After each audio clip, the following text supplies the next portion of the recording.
internautes, nous voici à la fin de la deuxième journée que nous avons eue, de ces 2 journées prophétiques que nous avons eues avec notre invité, le docteur Désiré. Alors aujourd'hui, je vais encore me permettre de l'approcher et de lui poser quelques questions au sujet de ces 2 journées particulières que nous avons eues ensemble ici à la MEAS Luxembourg. Alors bonjour docteur Désiré. Bonjour. Je me permets encore de m'approcher vers vous et de vous parler de ces 2 journées, en particulier de celle d'aujourd'hui, en vous demandant la première question et que je pense que beaucoup de personnes vont se poser. Pourquoi vous n'avez pas prêché aujourd'hui? Qu'est-ce qui s'est passé? Comment vous pouvez expliquer l'atmosphère pour ceux qui n'étaient pas forcément présents avec nous ici? Qu'est-ce qui s'est passé? Qu'est-ce qui vous a poussé à ne pas prêcher? La réalité pour les 2 journées, ça part même à partir du thème. Il y avait un thème qui était, le prophète a dit, il a cherché le thème, il n'a pas trouvé. Alors il a dit, ça sera des grandes journées prophétiques. Et des fois, dans le prophétique, on fait des choses et on ne sait pas pourquoi on le fait, mais Dieu finit toujours par la suite vous expliquer comment il a fait ces choses. Le premier jour, on a parlé de la destinée prophétique. Je voulais parler aujourd'hui des 3 dimensions prophétiques de l'onction royale qui allaient être comme une prolongation du message que j'ai donné. C'est-à-dire qu'il allait être un peu semblable au message de l'autre fois, mais avec quelques différences près. Qui parlerait plus, pas du parcours, mais de cet aspect de la royauté et du royaume, et de l'onction qui est pour la personne qui la récite. Alors, l'atmosphère aujourd'hui était tellement fort, très fort. Et l'atmosphère était saturée prophétiquement. Et déjà le prophète exaucé, avant même de descendre, il avait amené l'atmosphère à un niveau plus élevé. C'était très élevé. Il est là ce soir il est là. Ce soir il est là.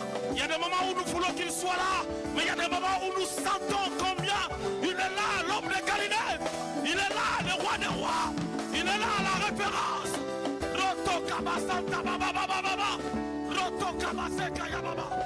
Et vous savez, des fois, la gloire de Dieu, en hébreu, on parle de kavod, c'est lourd. Et quand elle descend, des fois, ça pèse sur vous. Et justement, aujourd'hui, j'étais là.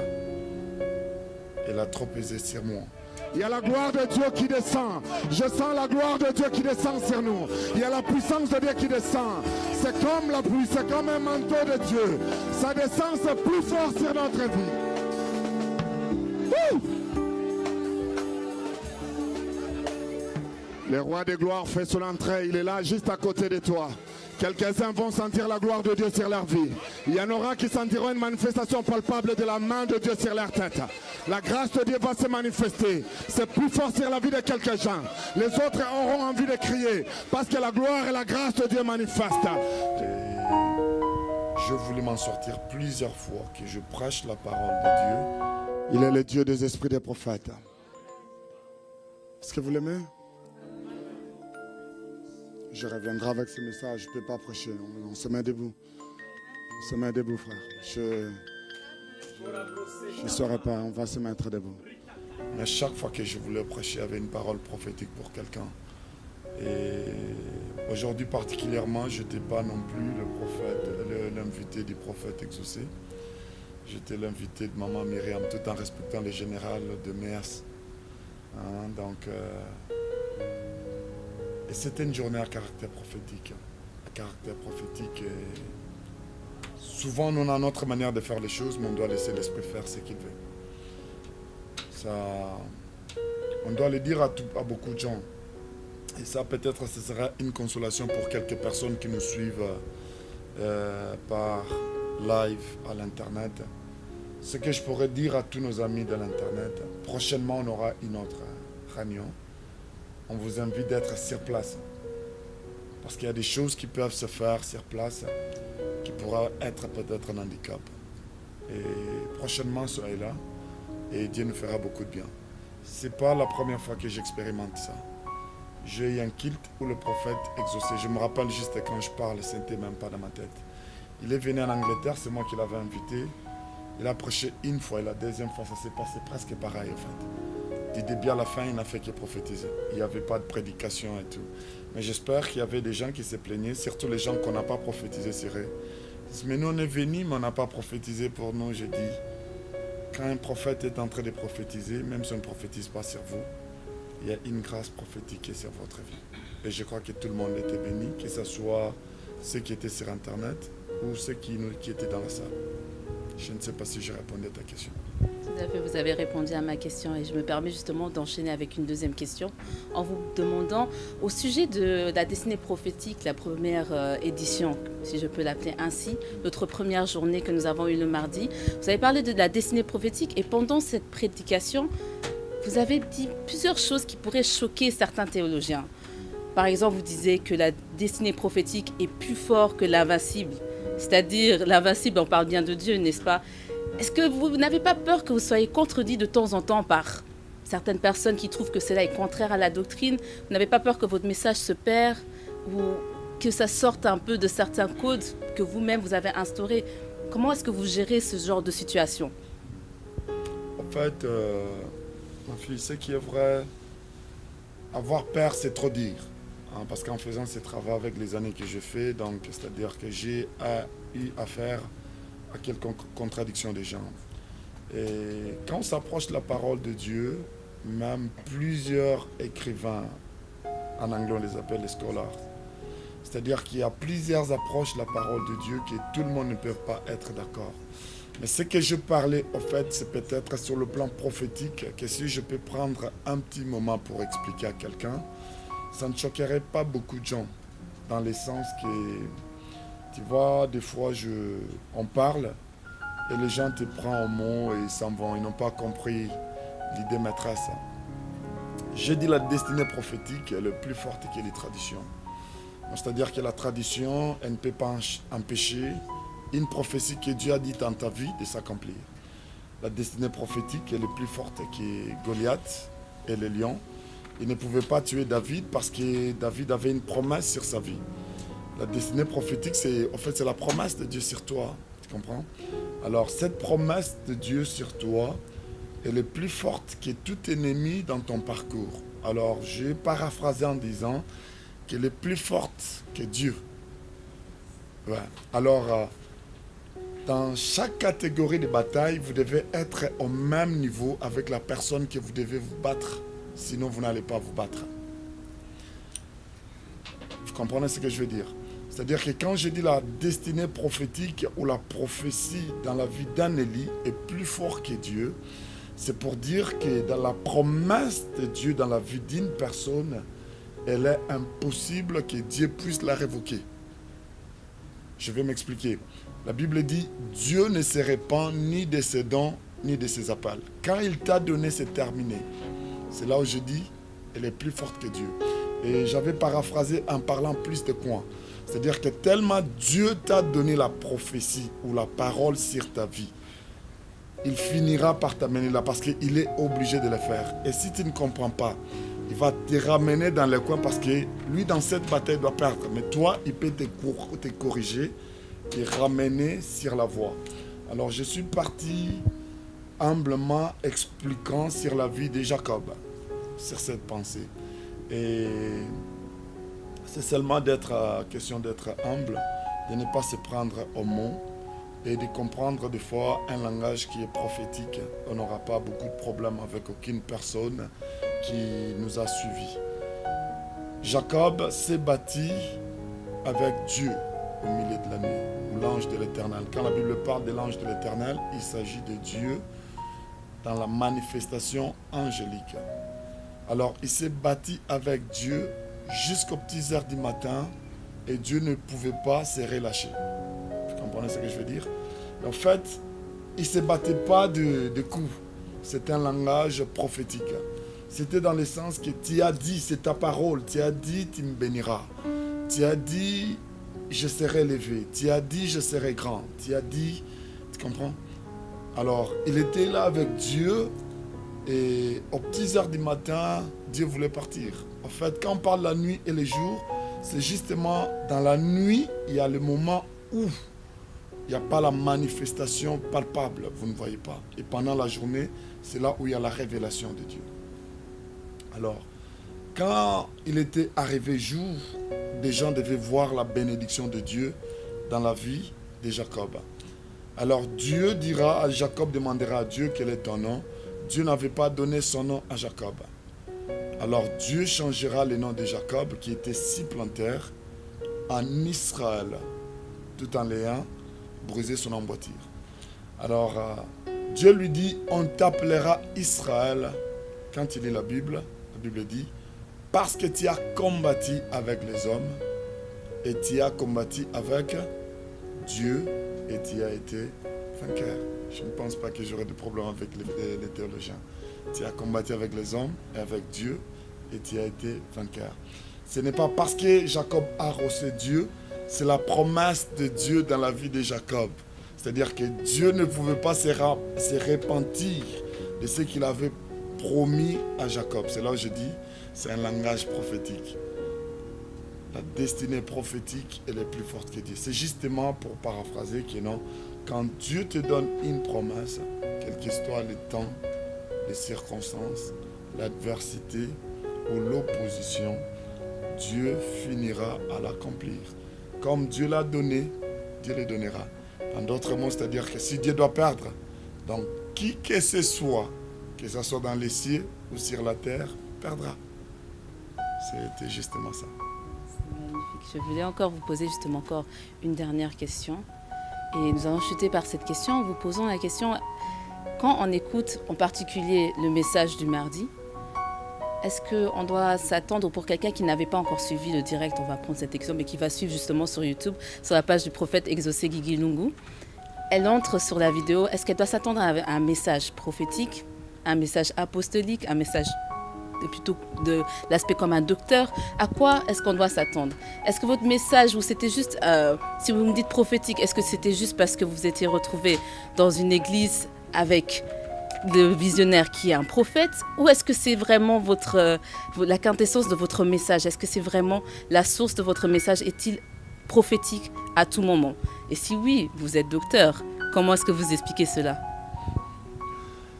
Et ce qui est vrai, c'est-à-dire que si une personne m'écoute, ou si une personne a l'habitude de me suivre même sur YouTube, je prêche toujours sur des thèmes qui sont à caractère prophétique. La destinée prophétique, toucher prophétique. Et mes messages ont toujours les saisons prophétiques. Et tout ce que je prêche, c'est à caractère prophétique. C'est comme le prophète disait. En moi, il y a une dose forte de la prophétie. Et je commençais à prophétiser dès que Dieu m'avait appelé. Je tombais par terre trop jeune à cette époque-là.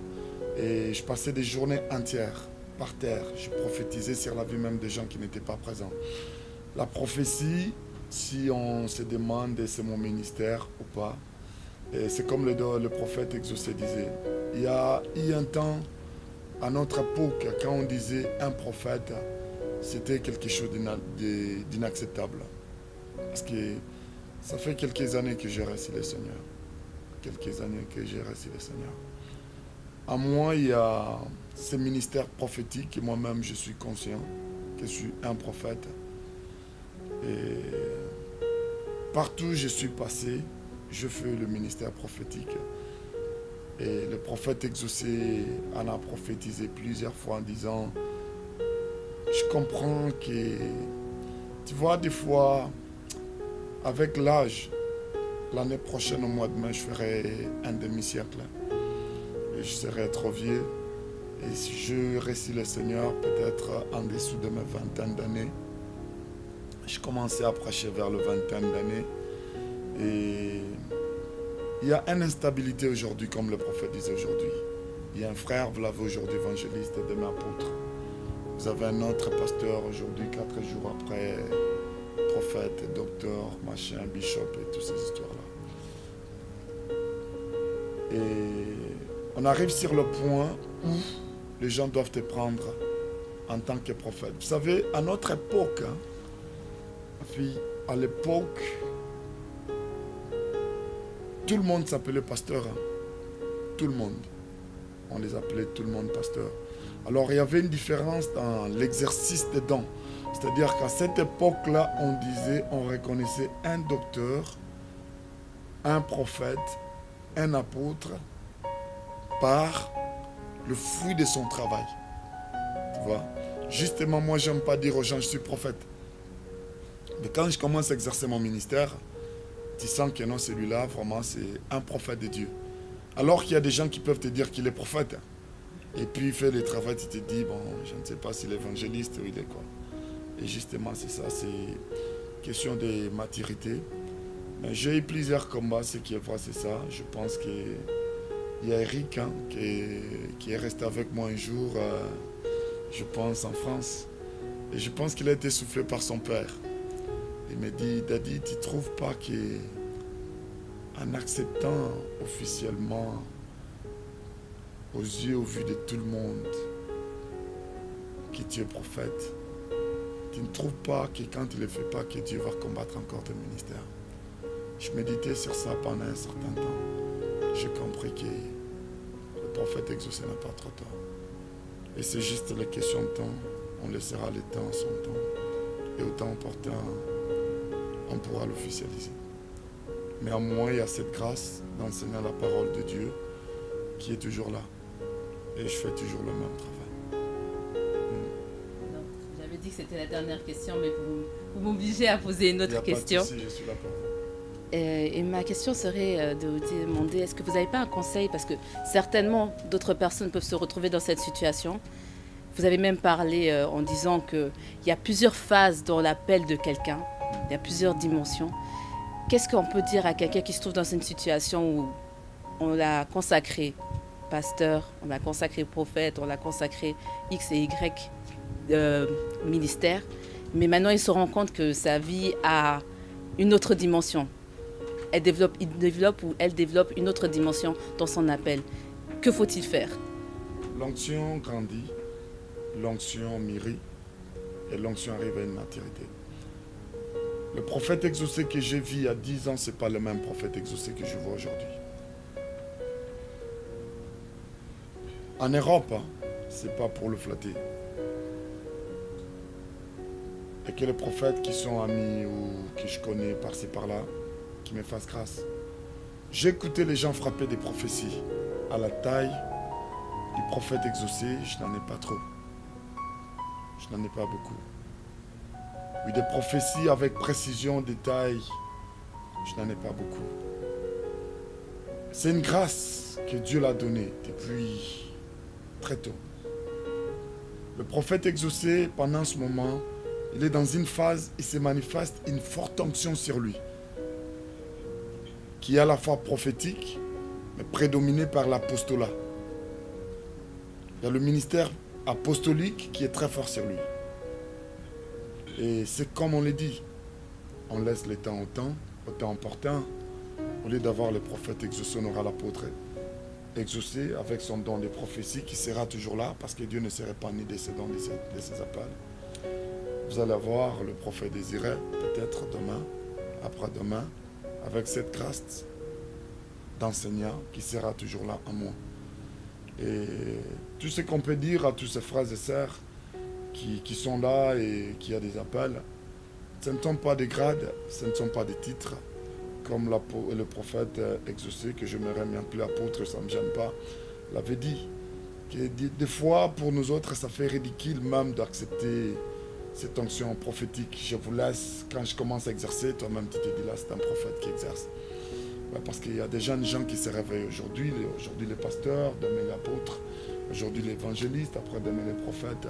Et des fois, ça fait la chose de Dieu un peu ridicule. Ce que je veux dire, le ministère, ça parle.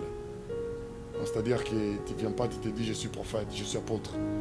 Dans ce que tu fais, les gens sentent en toi cette grâce. Et quand ce don-là est là, il suffit qu'on a des aînés, des gens qui sont préétablis dans les ministères, qui sont dans ces ministères-là. Parce qu'il n'y a personne qui accède dans une autre dimension ou opère dans une autre dimension sans être pris et fait accéder. On doit assimiler, même Jésus-Christ avait besoin de Jean-Baptiste. On aura des prophètes qui pourront nous faire accéder moi demain dans la dimension prophétique pour pourquoi pas les prophètes exaucés. Le prophète exaucé aura peut-être des apôtres qui pourra le faire accéder dans les dimensions apostoliques. Je ne sais pas si j'ai répondu à ta question. Merci beaucoup, docteur Désiré. Nous vous remercions encore d'avoir répondu à ces questions et nous espérons vous revoir très bientôt à la MEAS. Alors, vous allez retrouver les messages, surtout le message de ce mardi, sur la page YouTube du prophète exaucé Guigui Lungu.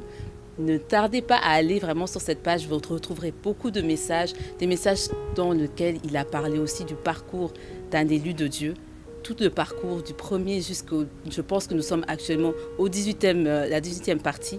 Vous allez le retrouver sur la page, je recite encore une fois, sur YouTube, prophète exaucé Guigui Lungu. Alors, je tiens encore à préciser qu'au mois de mars, c'est bien cela, nous allons retrouver encore le docteur Désiré, le prophète Désiré, avec l'apôtre Alidor, ici à MEAS Luxembourg. Donc, préparez-vous déjà pour ces grandes journées que nous allons avoir, apostoliques et prophétiques, où les deux seront là pour nous partager encore la parole. Mois de mars, réservez ça déjà dans votre agenda. Nous nous retrouverons avec le docteur Désiré et l'apôtre Alidor. Merci beaucoup encore de votre présence. Merci à toi. Que le Seigneur te fasse du bien. Amen. Et qu'il te voie encore. Amen. Soyez bénis. Amen. Soyez bénis. Que Dieu vous bénisse. Merci beaucoup.